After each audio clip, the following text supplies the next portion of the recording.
لله نحمده ونستعينه ونستغفره ونعوذ بالله من شرور أنفسنا ومن سيئات أعمالنا من يهده الله فلا مضل له ومن يضلل فلا هادي له وأشهد أن لا إله إلا الله وحده لا شريك له وأشهد أن محمدا عبده ورسوله صلى الله عليه وعلى آله وأصحابه وسلم تسليما كثيرا وبعد.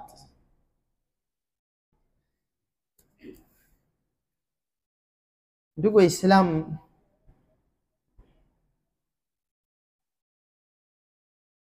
tukiwa tunaendelea na somo letu pana kabisa, somo linalozungumzia unyenyekevu katika sala. Tumeanza katika darsa ya kwanza tukazungumzia nini unyenyekevu katika upande wa lugha, yani nini maana al-khushu' katika lugha na nini maana al-khushu' katika sheria. Ni muhimu kujua nini khushu'i kwanza, ili somo letu tuje tulifahamu vizuri zaidi, na lengo la somo hili vipi kila mmoja wetu ataipata sala yenye unyenyekevu, ili mwishowe apate mafanikio na radhi za Allah subhanahu wa ta'ala. Somo letu la pili leo tunataka tuzungumzia alfarqu baina khushu'i al-iman wa khushu'i an-nifaq, tofauti iliyoko baina unyenyekevu uliosababishwa na al-iman na unyenyekevu wa kinafiki. Nini tofauti? Inawezekana mtu ukimwangalia hali yake ya nje ukamwona kama ni mnyenyekevu, lakini si mnyenyekevu. Kuna khushu'ul iman na kuna khushu'un nifaq. Hudhaifa ibn al-Yaman radhi za Allah ziwe juu yake anasema, iyyakum wa khushu'an nifaq, jiepusheni na khushu'i ya unafiq. Faqila lahu wama khushu'un nifaq, akaulizwa ni ipi hiyo khushu'i ya kinafiq? Qal, akasema an tara aljasada khashi'an wal qalbu laysa bikhashi', ni pale unapouona mwili umenyenyekea. Ukimwona mtu dhahiri yake kama kwamba kanyenyekea, lakini moyo wake haukunyenyekea, moyo hauna unyenyekevu, moyo haukujishusha mbele ya Allah, moyo hautafakari maana ya kisemacho na kitendacho, moyo hauko katika tadhallulun wa ikhbat, kujidhalilisha, kutulia, kutafakar juu ya kile ambacho anakisoma ndani ya sala na kukisema katika adhkar mbalimbali au hekima anachokitenda. Moyo haupo, umechukuliwa na mawazo haya na yale, wala ukweli wa mambo moyoni hakuna unyenyekevu. Mtu kama huyu, pamoja na kwamba anaonekana kama kwamba ana unyenyekevu, lakini kumbe mbele ya Allah si mnyenyekevu. Hayo maneno na ambayo tutakayokuja yataja maelezo ya maulama tofauti yamo katika Madarijus Salikin, kitabu cha Ibn al-Qayyim rahmatullahi alayhi.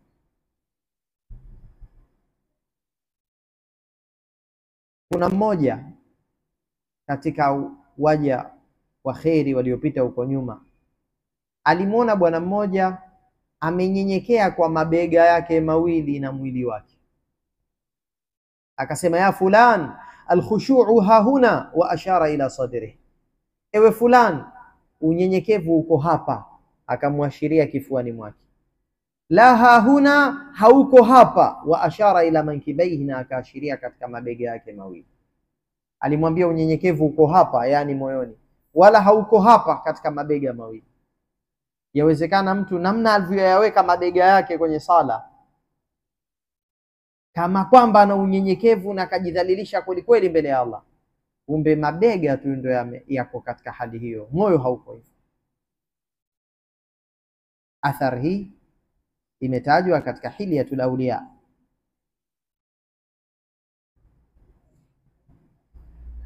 Lakini pia Umar ibn al-Khattab radhiyallahu anhu alimuona mtu kainamisha shingo yake katika sala, na inaonekana uinamishaji wenyewe ulikuwa sio wa kawaida. Umar akamwambia, ya sahiba raqaba, ewe mwenye shingo, irfa raqabatak, nyanyua shingo yako. Laisa alkhushu'u fi riqab innama alkhushu'u fi alqulub, unyenyekevu hauko katika shingo, unyenyekevu umo ndani ya nyoyo. Unyenyekevu umo ndani ya nyoyo, nyoyoni huko, katika sehemu ya siri hiyo ya moyo. Siri hii hakuna ionaye zaidi ya Allah. Huko ndio unyenyekevu unaangaliwa. Je, moyo huu mutadhallilun baina yaday rabbih, umejidhalilisha mbele ya Allah, umejaa hofu, unamnyenyekea Allah. Na mama Aisha radhiyallahu anha ra'at shababan yamshuna wa yatamawatuna fi mishyatihim, aliwaona vijana wanatembea na katika mwendo wao wanaenda kwa tamawut, katika hali ya kuonyesha unyonge, udhaifu katika ule mwendo, mwendo wa utaratibu sana, ni mwendo ulioambatana na hali utadhani wanaumwa au wanataka kufa. Ndio yatamawatun, kama kwamba wanajidhihirisha kwamba wako katika hali ya kuumwa labda, au karibia mtu kwamba hawezi kwenda vizuri, basi wanakwenda kidogo kidogo katika hali ya kudhihirisha unyenyekevu hali ya juu katika mwendo wao, mpaka wakawatoka katika mipaka ya ukawaida. Faqalat li ashabiha, mama Aisha akawaambia wenziwe walionaye pale, man haula, hawa ni nani vijana wanaokwenda hivi? Qalu nusak, wakasema hawa ni nusak, hawa ubad, hawa ni watu wenye kuabudu, ndio maana wanakwenda vile, mwendo mdogo mdogo, mwendo wa kujidhihirisha unyonge, udhaifu, utadhani wanaumu wa kutembea hawawezi. Faqalat, akasema Aisha, kana Umar ibn al-Khattab idha masha asra wa idha qala asma wa idha daraba awja wa idha at'ama ashba wa kana huwa an-nasiku haqqan. Kana Umar ibn al-Khattab idha masha asra, alikuwa Umar ibn al-Khattab anapokwenda kutembea kwa kukazana, kwa utanashati, anatembea kwa ukakamavu, kwa sababu kupoteza wakati nayo amali hiyo ya upotezaji wa wakati si katika dini yetu.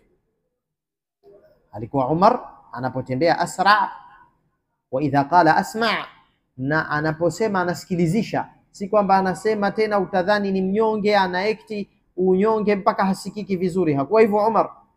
Wa idha daraba auja, na akipiga anaumiza, akimpiga mtu ambaye anastahili kupigwa anaumiza. Wa idha at'ama ashba, na akilisha anashibisha. Halishi watu chakula kidogo cha kuonyesha kwamba kama hamiliki kitu hivi, mnyonge, wasije watu wakamuona kwamba labda anamiliki kingi. Umar hakuwa hivyo mbele ya mgeni wake, anashibisha. Wa kana huwa an-nasiku haqqan, na yeye ndiye aliyekuwa mtu wa ibada haqqan, kwa ukweli kabisa. Hivyo ndivyo alivyokuwa Umar ibn al-Khattab.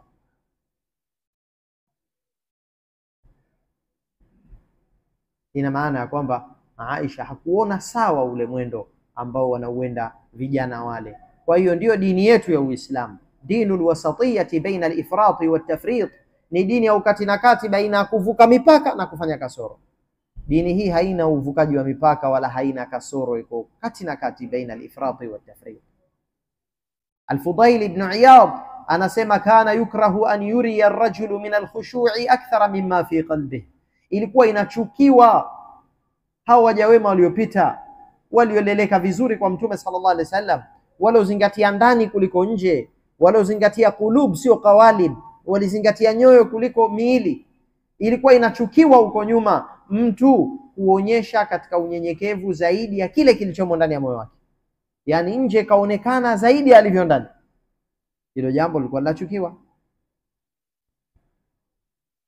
Na Hudhaifa ibn al-Yaman radiyallahu anhu wa ardah amesema, awwalu ma tafqiduna min dinikum al-khushu', kitu cha mwanzo mtachokipoteza katika dini yenu ni unyenyekevu. Wa akhiru ma tafqiduna min dinikum as-salah, na kitu cha mwisho ambacho mtakipoteza katika dini yenu ni sala. Wa rubba musallin la khaira fihi, na huenda mwenye kusali hana khairi yoyote. Wa yushiku an tadkhula masjid al-jama'ati fala tara fihim khashi'a, na imekurubia mno kwamba wewe utaingia katika msikiti unaosaliwa jamaa, lakini ndani ya msikiti huo hutomuona anayenyenyekea. Haya maneno yapo katika Musannaf Ibn Abi Shayba na Hilyatul Awliya. Kitu cha mwanzo mtachokipoteza kwenye dini yenu ni nini? Ni unyenyekevu. Na cha mwisho ambacho mtakipoteza katika dini yenu ndio hiyo sala yenyewe. Ina maana ya kwamba Waislamu walianza kupoteza unyenyekevu kwanza, alafu wakapoteza vingine, kitu kimoja baada ya chengine, na mwisho wanakuja iacha mpaka hiyo sala yenyewe. Unyenyekevu ndio kitu cha mwanzo mtapoteza. Leo unyenyekevu umekuwa nadirun fil alam kalkibriti al-ahmar, ni kitu nadra katika ulimwengu, utadhani baruti nyekundu vile ilivyoadimika. Warabu wanapenda sana kukipigia kitu mfano, wanaposema hichi ni nadra, wanasema kuliko baruti nyekundu. Yani ndugu zangu Waislamu, umma mkubwa unasali lakini unyenyekevu haupo. Cha mwanzo mtachokipoteza kwenye dini yenu ni unyenyekevu, na cha mwisho mtachokipoteza katika dini yenu ni sala. Wa rubba musalli la khaira fihi, na huenda huyo mwenye kusali hana khairi yoyote ndani ya hiyo ibada yake. Na imekaribia mno utakuja kuingia msikiti unaosaliwa jamaa, ndani yao hutomuona mnyenyekevu. Na Sahal anasema man khasha'a qalbuhu lam yaqrab minhu ash-shaytan, yeyote ambaye moyo wake utanyenyekea shaytani hamkurubii. Msikilize al-Allama Ibn al-Qayyim rahmatullahi alayhi amesema nini katika Madarijus Salikin. Anasema tofauti iliyoko baina khushu'i ya al-iman na khushu'i ya unafiq, anna khushu'a al-imani huwa khushu'u al-qalbi lillahi bit-ta'dhimi wal-ijlali wal-waqari wal-mahabati wal-haya. Anasema kwamba unyenyekevu wa iman ni unyenyekevu wa moyo, kumnyenyekea Allah kwa sifa zifuatazo. Naomba tuwe makini sana kwenye hizo sifa na tumuombe Allah atupe hizo sifat. Unyenyekevu wa iman ni unyenyekevu wa moyo, kumnyenyekea Allah subhanahu wa ta'ala bita'dhim, kwa kumtukuza ndani ya moyo. Anayenyenyekea anamtukuza Allah, na ndio maana akisema Allahu akbar inapita ndani ya moyo wake kwamba Allah ni mkubwa kuliko kila kitu, mkubwa katika kumiliki kila unachokihitaji wewe, afya yako, mali yako, furaha yako ya kweli ya duniani na akhira. At-ta'dhim, unamtukuza Allah, unasali hali ya kuwa unajua umesimama mbele ya mkubwa. Wal-ijlal, na kumaadhimisha. Wal-waqar, haya ni maneno yanakurudiana, kumheshimu Allah azza wa jalla. Wal-haya, na kumwonea haya. Kama unavyoona haya fulani akikuona na udhaifu fulani au akigundua na aibu fulani, humwonei haya Allah ambaye anauona mpaka moyo wako, anayeona mawazo mabaya. Wallahi almu'minu haqqan yastahi min rabbih, mu'min wa kweli anamwonea haya Allah kwa sababu yash'uru biqurbi Allahi min wa ittila'ihi ala ma fi nafsihi, anapata ile hisia ya kwamba Allah yuko karibu na mimi na anaona yaliyomo ndani ya moyo wangu, basi akipita yale mawazo mabaya anamwonea haya Mola wake. Walhaya fayankasiru alqalbu lillah, basi ule moyo unavunjika vunjika kwa ajili ya Allah azza wa jalla, kasimama mbele ya Allah.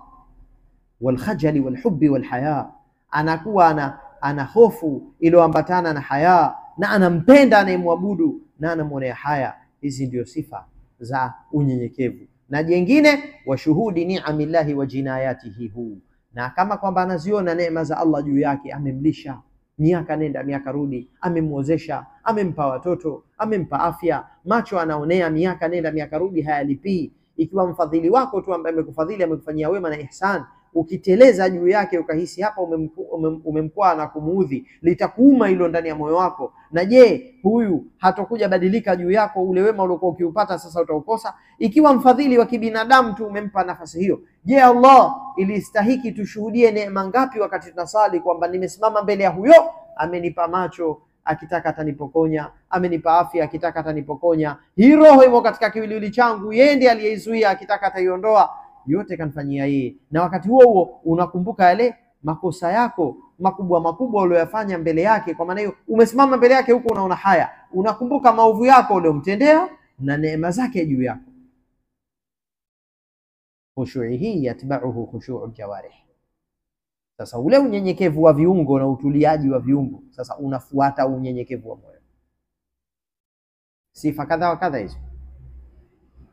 hizo zinatofautisha baina khushu'i nifaq wa khushu'i al-iman.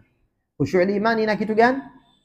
Kumtukuza Allah, kumadhimisha, kuwa na haiba juu yake, kumheshimu, kumwonea haya, kumpenda, kushuhudia neema zake kama kwamba unaziona wakati umesimama mbele yake kwamba wewe ndio ulionifanyia kadha wa kadha, na huku unakumbuka maovu yako na dhambi zako. Hizo sifa zikipatikana ndani ya moyo, unyenyekevu, hofu, haya, unamtukuza, umejidhalilisha kwake, unazikumbuka neema zake na wingi wa neema hizo juu yako, unakumbuka madhambi yako na makosa yako na aibu zako mbele yake na anazijua. Hali kama hiyo italeta khushu'ul iman.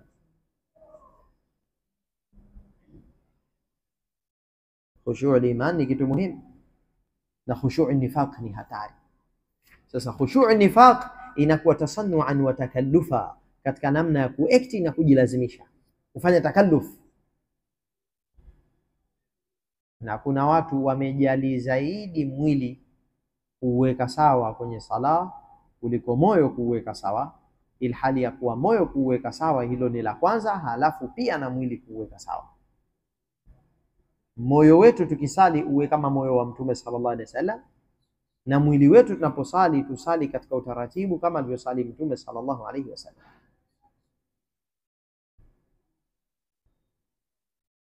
Mpaka mja katika unyenyekevu wake anafikia nafasi anasifiwa kwamba yeye ni mukhbit, wabashiril mukhbitin, wabashiria wanyenyekevu. Almukhbit, unajua kwa nini kaitwa almukhbit? Almukhbit na alkhashi' maneno mawili haya yanafanana katika uwasilia wake.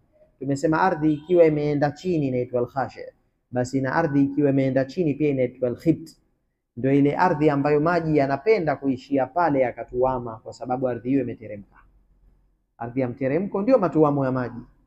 Watara al-ardha khashi'a, utaiona ardhi imeteremka kwa sababu imekosa mvua, imepata ukame, kwa hiyo haikujititumua, lakini ikipata maji inavimba, inatutumka. Basi na al-khibt vile vile. Al-qalbu al-mukhbitu al-khashi' ndio moyo ambao tunauhitaji sisi. Hilo lilikuwa ni somo la pili, somo la kuizungumza tofauti iliyopo baina khushu'i ya kinafik na khushu'i ya al-iman. Na somo la kwanza ambalo tulilisoma katika darsi iliyopita lilikuwa nini unyenyekevu au nini khushu'i lughatan wa shar'a. Somo la pili ambalo tumelimaliza hivi sasa ni somo ambalo limekuwa likizungumzia kutofautisha baina khushu'i al-iman wa khushu'i an-nifaq, ili shaitana situdanganye tukaja tukadiona tumeshaipata khushu'i, kumbe ni ile al-khushu'i sio bandia ile, na tukaiacha hiyo al-khushu'i ya kweli inayohusiana na moyo. Somo la tatu sasa, al-khushu'u fi salati ilmun nafi' wa amalun salih. Kunyenyekea ndani ya sala, hicho kitendo cha kunyenyekea ni elimu yenye manufaa na matendo na tendo jema. Hilo mtu anaponyenyekea kwenye sala, ule unyenyekevu wa ndani ya sala unaitwa ni elimu yenye manufaa na ni amali njema. Ilmun wa amal. Al-khushu'u fi salati ilmun wa amal. Kunyenyekea ndani ya sala ni elimu na ni amal. Ni ilmu nafi', elimu yenye manufaa, wa amalun salih, na amali njema. Jamani, elimu ina khairi nyingi ikiwa ina manufaa, na amali ina khairi nyingi ikiwa njema. Kwa ilmu nzuri ni ile inayosifiwa kwa nafi', ilmun nafi', na amali nzuri ni ile inayosifiwa ikiitwa salih, amali njema. Basi unyenyekevu katika sala kwanza ni elimu yenye manufaa. Wallahi atakayenyenyekea akajua tafsiri anachokisema ndani ya sala, at-tahiyatu, al-adhkar zilizomo ndani ya sala, na kila kitamkacho akajua hekima anachokitenda, kwa hikma gani anaweka mikono kifuani mwake, anaposimama wima? Kwa hikma gani ameinama kwa ajili ya rukuu? Kwa hikma gani amesujudu mpaka kipaji chake cha uso kienda kule? Hiyo ni elimu na manufaa, itamnufaisha mwanadamu kwa kila siku, vipindi vingi ambavyo yumo ndani ya sala. Na isitoshe akhira ataenda kukuta kheri kubwa. Leo watu wanashughulika na mambo kadha wa kadha kujifundisha, kumbe ilmu nafi ipo, na miongoni mwa ilmu nafi ni hii ilmu ya unyenyekevu ndani ya sala. Bwana Jubair ibn Nufair anasimulia kutoka kwa Abi Darda radhiyallahu anhu ardah, katika hii hadithi ambayo ameipokea Tirmidhi rahmatullahi alayhi, na imo ndani ya sahihu sunani Tirmidhi. Kwa hadithi hii ni thabit, imo ndani ya sahihu sunani Tirmidhi, na Ibn Hibban pia ameisahihisha. Tumsikilizeni bwana Jubair ibn Nufair anasema nini. Jubair ibn Nufair anasimulia kutoka kwa Abi Darda. Abi Darda anasema tulikuwa pamoja na Mtume sallallahu alayhi wasallam, fashakhasa bibasarihi ila as-samaa, Mtume akanyanyua macho yake kuyaelekeza mbinguni. Thumma qal, kisha akasema, hadha awanu yukhtalasu al-ilmu minan nas hatta la yaqdiru minhu ala shay, huu ndio muda ambao elimu itanyakuliwa. Elimu itanyakuliwa, ichukuliwe kutoka kwa watu mpaka watashindwa watu kupata chochote katika elimu. Ushafika muda wa kunyakuliwa elimu hii.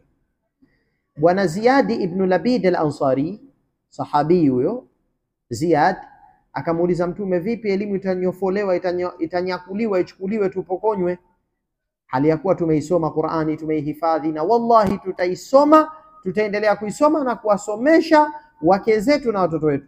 Sasa kama Qur'an tunayo, tunaisoma na tunaisomesha, vipi elimu itanyakuliwa kutoka kwetu? Akasema, thakilatka ummu, afiliwe mbali mama yako juu ya nafsi yako, apate msiba mama yako wa kufa kwako.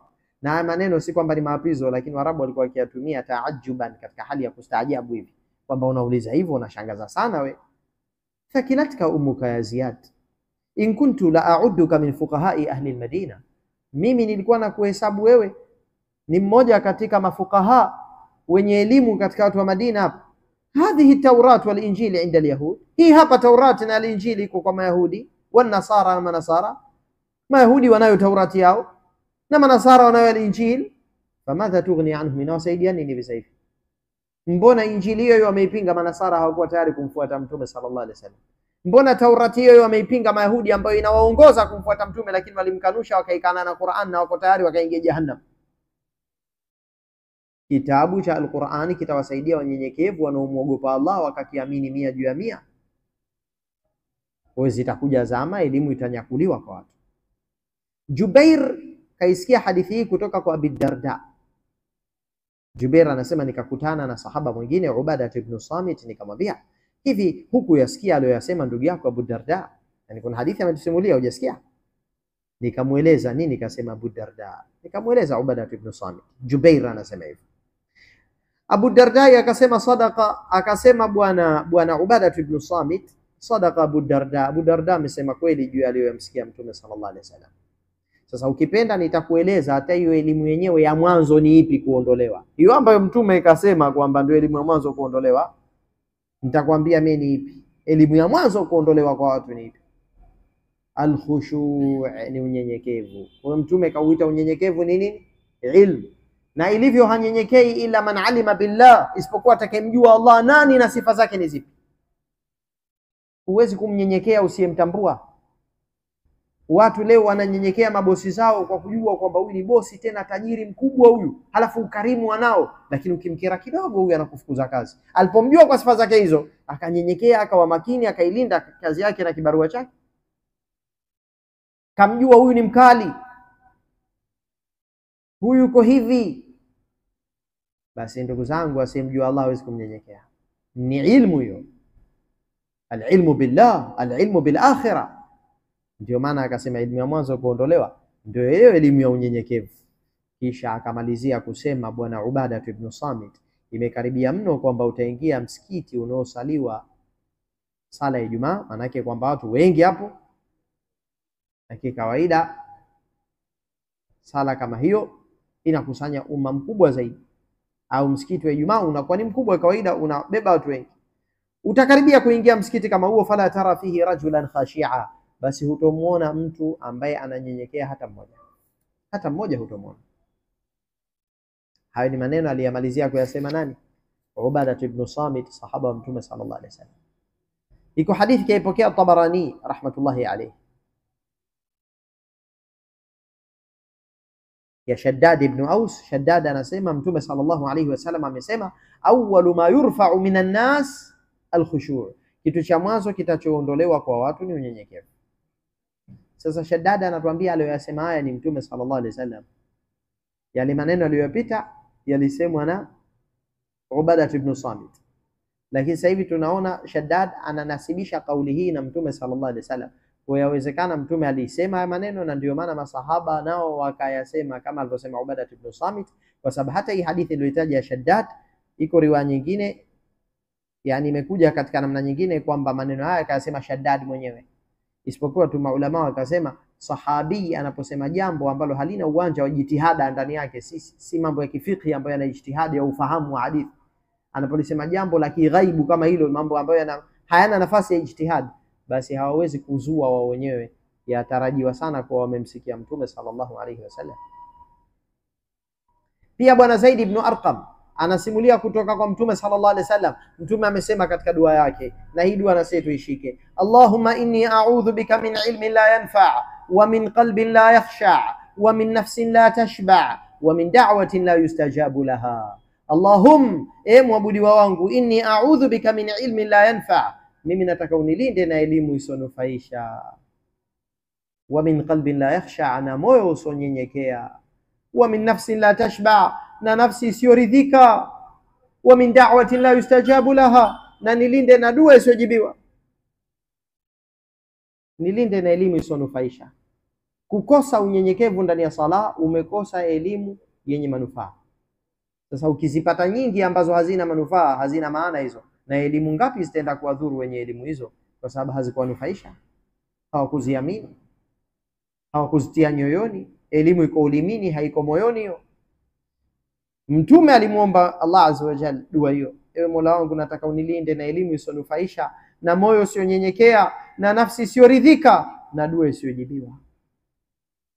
Na sisi tuishike dua hiyo ya Mtume sallallahu alaihi wasallam. Hii ni dua kaiomba Mtume sallallahu alaihi wasallam. Al-Hasan al-Basri rahmatullahi alayhi anasema, al-ilmu ilman, ilmun bil lisan wa ilmun bil qalb.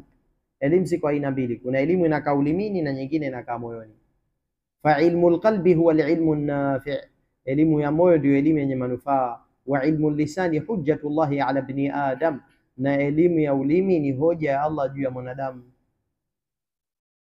Elimu ikiishia ulimini tu, haijafika moyoni.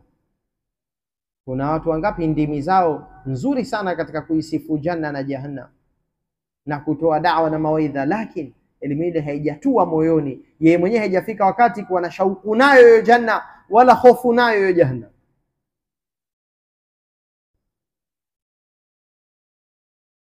Haya ni maneno ya Hasan al-Basri, yamo katika kitabu cha Al-Khushu' fi Salat cha Ibn Rajab, na Ibn al-Jawzi kataja katika al-Ilal al-Mutanahiyah. Na Allah subhanahu wa ta'ala amesema, innama yakhsha Allah min ibadihi al-ulama, si vinginevyo wanaomwogopa Allah katika waja wake ni wale wanaomjua. Inna Allaha azizun ghafur, hakika Allah ni mshindi na ni mwenye kusamehe sana wanaomjua. Kwa sababu hiyo aya hapo nyuma imezungumzia viumbe alivyoviumba Allah, rangi zao, rangi za milima, aina kwa aina za viumbe, kisha akasema wanaomwogopa Allah katika waja wake ni wale wanaomjua. Angalia aya nyingine hiyo katika suratu Zumar aya 9. Hiyo ndio isoma hapo nyuma ni aya ya 28 katika suratu Fatir. Sasa isikilize Zumar, wanaomjua Allah ni nani? Amman huwa qanitun ana al-layli sajidan wa qa'ima, au je, yule ambaye anayesimama usiku kwa kunyenyekea nyakati za usiku, mara yuko kwenye sujud, mara amesimama wima. Yahdharu al-akhirata wa yarju rahmata rabbih, anaiogopa kweli kweli akhira na anatarajia rehema za Mola wake.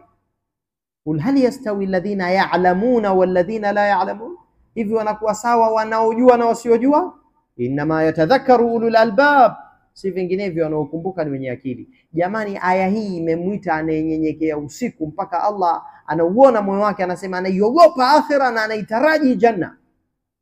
Moyo si unanyenyekea huu? Maana Allah mwenyewe ndo kausifu moyo kwenye aya hii, yahdharu al-akhirah wa yarju rahmata rabbih. halafu kasimama usiku katika hali ya kwamba amesujudu, mara amesimama wima. Baadaye baada ya kuusifu huo moyo na unyenyekevu akasema, je, wanakuwa sawa wanaojua na wasiojua? Maana yake mnyenyekevu anajua.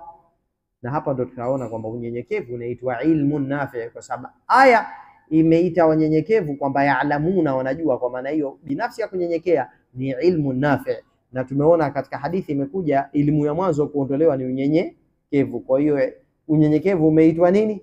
Ilmun nafi. Kuita unyenyekevu ni elimu yenye manufaa, hili ni jambo linahitaji zaidi ushuhuda na dalili, ndio maana tukazitaja. Lakini kuita unyenyekevu ni amali njema, hili liko wazi kwamba ni amali. Ndio maana tukasema katika anwani yetu hii ambayo ni darasa ya 3 hiyo, kwamba huu unyenyekevu ni ilmu nafi na ni amalun salih. Allah alipowasifu maulama katika ahlul kitab walosilimu wao, walosoma Taurat na Injili wakaja wakasilimu, walimuogopa kweli Allah azza wa jalla, kwa sababu wanamjua Allah ni nani. Na kabla kusilimu kwao walikuwa wanaitafuta haki. Allah anasema katika suratul Isra aya 107 mpaka 109, anasema ul aminu bihi au la tu'minu, sema uambie aminini Qur'ani au msiamini. Nyie Makureish Waarabu, mkiamini msiamini hamumdhuru Muhammad. Kama mmeamini, kama mmekataa, sikilizeni hao wenye elimu wamechukua msimamo gani juu ya Qur'an. Innal ladhina utul ilma min qablihi, hakika wale waliopewa elimu ya Taurati na Injili kabla ya kuteremshwa Qur'an, idha yutla alaihim, wanaposomewa hii Qur'ani sasa wanaiamini, wanaona inaenda sambamba na Taurati na Injili, yakhiruna liladhqani sujada wa yaquluna subhana rabbina in kana wa'du rabbina lamaf'ula wa yakhiruna liladhqani yabkuna wa yaziduhum khushu'a. Walikuwa wakisomewa Qur'an wanaporomoka chini hali ya kuwa wanasujudu, na huko anasema ametakasika Mola wetu na kila upungufu na dosari, hakika ahadi ya Mola wetu imekuwa ni yenye kutendewa kazi. Kasema atamtuma mtume wa mwisho na atakiteremsha kitabu cha mwisho. Ndio hichi tunachosomewa hivi sasa. Halafu wanaporomoka wanalia, na kinawazidishia unyenyekevu kitabu cha Qur'an. Hawakuwa watu wa kawaida, watu walioslimu. Na ndio maana Najashi alilia aliposomewa Al-Qur'an. Kina Abdullah ibn Salam, huyu bwana akatoka kwenye Uyahudi kaslim, ziliwaathiri hizi alayat al-Qur'aniyya. Kwa hiyo unyenyekevu ni ilmu nafi na ni amalu salih. Na hiyo ndio darasa ambayo tumependa tuiweke mbele yenu leo. Kwa tushasoma nini tofauti baina ya unyenyekevu wa unafiki na unyenyekevu wa iman. Halafu tushaingia katika maudhui nyingine pia ambayo ndio maudhui ya 3 katika darasa yetu, nayo ni unyenyekevu ndani ya sala, ni elimu yenye manufaa na ni amali njema. Wa akhiru da'wana alhamdulillahi rabbil alamin.